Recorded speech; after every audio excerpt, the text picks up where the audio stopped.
News Tamil கழுகு. அதிமுக அமமுக பாஜகன்னு கட்சி மாறினவர் மறுபடியும் அதிமுகக்கு வந்த நிலையில அமலாக்கத்துறை கிட்ட சிக்கியிருக்காராம் அதிமுக முன்னாள் எம்எல்ஏ.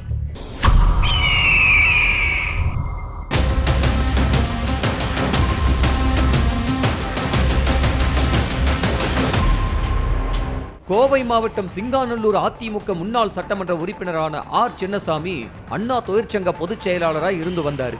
2018 சங்க பணம் 7 கோடி ரூபாயை கையாடல் செஞ்சதா புகார் எழுந்து அவர் கைதும் செய்யப்பட்டார். இத காரணமா சொல்லி அதிமுகவிலிருந்து அவர் நீக்கப்பட்டார். அப்புறம் கொஞ்ச நாள் டிடிவி தினகரனோட அமமுகவில் பயணிச்சாரு.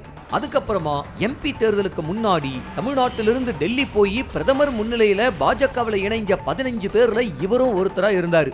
கொஞ்ச நாளாவே பாஜக மேல அதிருப்தியில இருந்த இவரை மணியான அமைச்சர் ஒருத்தர் சமாதானப்படுத்தி மறுபடியும் அதிமுகவில் இணைச்சிருக்காரு. அதிமுகவில் சேர்ந்து 15 நாள் கூட ஆகல, அதுக்குள்ள பழைய கையாடல் கேஸ தூசு தட்ட அமலாக்கத்துறை நோட்டீஸ் அனுப்பியிருக்கான். அது மட்டும் இல்லாம அவரோட வீட்டை அளந்து அழுத்தம் கொடுத்திருக்கு அமலாக்கத்துறை. இவ்வளவு நாளா இல்லாம பாஜகவிலிருந்து விலகி அதிமுகவில் சேர்ந்ததுதான் காரணமானு குழம்பி போய் நெருக்கமானவங்க கிட்ட புலம்பி இருக்காராம் சின்னசாமி. செய்திகளை உடனுக்குடனும் துல்லியமாகவும் தெரிந்து கொள்ள சப்ஸ்கிரைப் பண்ணுங்க.